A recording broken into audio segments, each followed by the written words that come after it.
নমস্কার বন্ধুরা, দেবাশিস কুকিং চ্যানেলে তোমাদের সবাইকে স্বাগত। আজকে আমি সাউথের স্টাইলে টমেটোর গুজ্জু রেসিপি তোমাদের শেয়ার করছি। তো প্রথমে আমি লঙ্কাগুলো একটু ভালো করে ফ্রাই করে নিলাম। এবার এখানে ধনিয়া, উড়ের ডাল,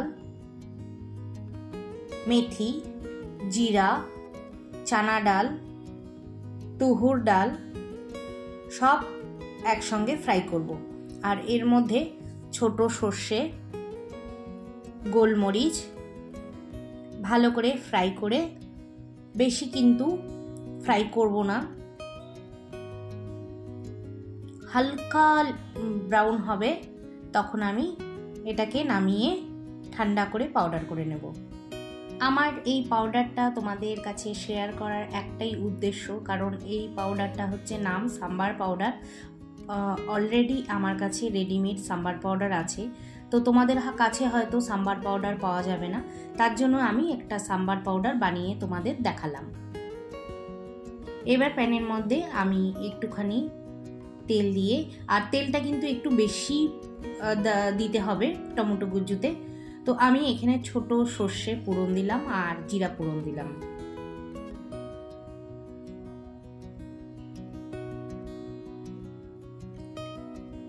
এবার আমি এখানে পেঁয়াজ দিলাম, আর আমি পেঁয়াজটাও কিন্তু টমেটো গুজ্জুতে বেশিই দিব। আমি এখানে মিডিয়াম সাইজের বড় বড়, মানে বড়ও না ঠিক মিডিয়াম সাইজের, আমি 4টা পেঁয়াজ দিয়েছি।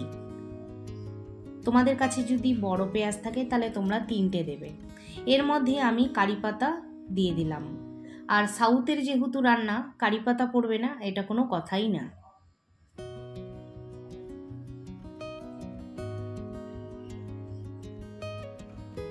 এবার আমি ছোলার ডালটা দিয়ে দিলাম, তবে ছোলার ডালটা দেওয়া কিন্তু অপশনাল, আমি দিয়েছি স্বাদের জন্য, ভালো লাগে খেতে,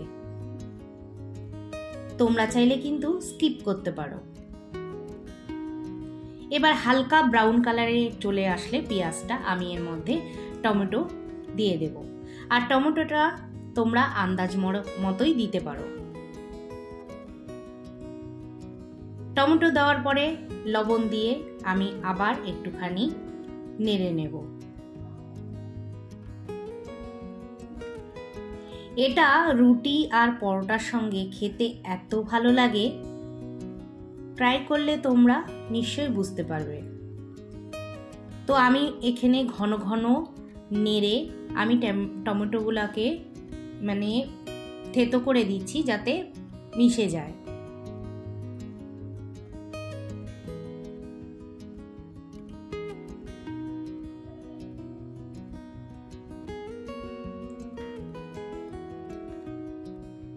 এবার এর মধ্যে হলুদ গুঁড়ো, লঙ্কার গুঁড়োটা কিন্তু আন্দাজ মতো দিতে হবে, কারণ এর মধ্যে গোলমরিচ পড়েছে, গোটা লঙ্কা পড়েছে, শুকনো লঙ্কা, তার জন্য আন্দাজ মতো দিতে হবে। এবার আবার হলুদ আর একটুখানি লঙ্কার গুঁড়ো দিয়ে আমি ভালো করে নেড়ে দিলাম, নেড়ে সামান্য একটুখানি জল দিলাম।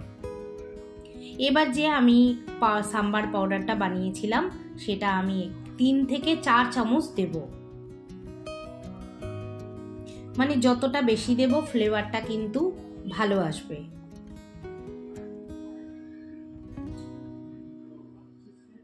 এবার এর মধ্যে আমি সামান্য চিনি দিয়ে দিলাম, যেহেতু এখানে লোক কিন্তু চিনি দেয় না, এরা টকটাই ইউজ করে বেশি, তো আমি বেশি মানে টক খেতে পারি না দেখে আমি ব্যালেন্স রাখার জন্য আমি সামান্য চিনিটা দিয়ে দিলাম। এবার তোমাদের স্বাদ অনুযায়ী তোমরা ইউজ করবে। তো ভালো করে কষানোর পরে আমি এখানে ধনেপাতাটা দিয়ে দিলাম। আমি এখানে ধনেপাতাটা কিন্তু একটু বেশি দিয়েছি, ধনেপাতার টমেটোর সঙ্গে যে ফ্লেভারটা ওটা ভালো লাগে। এবার নারকেল কোড়া দিচ্ছি, আবার বলেছি আমি কারি পাতা আর নারকেল হচ্ছে সাউথের এটা ফেভারিট, তার জন্য নারকেলটা দিয়েছি। নারকেলটাও কিন্তু অপশনাল, আমি এর আগে টমেটো গুজ্জুটা করেছিলাম নারকেল ছাড়াও করেছি, নারকেল দিয়েও আমি করেছি, দুটোই ভালো লাগে। রেসিপিটা আমার কমপ্লিট। তো আমি ভিডিওটা এখানে শেষ করছি, বাই।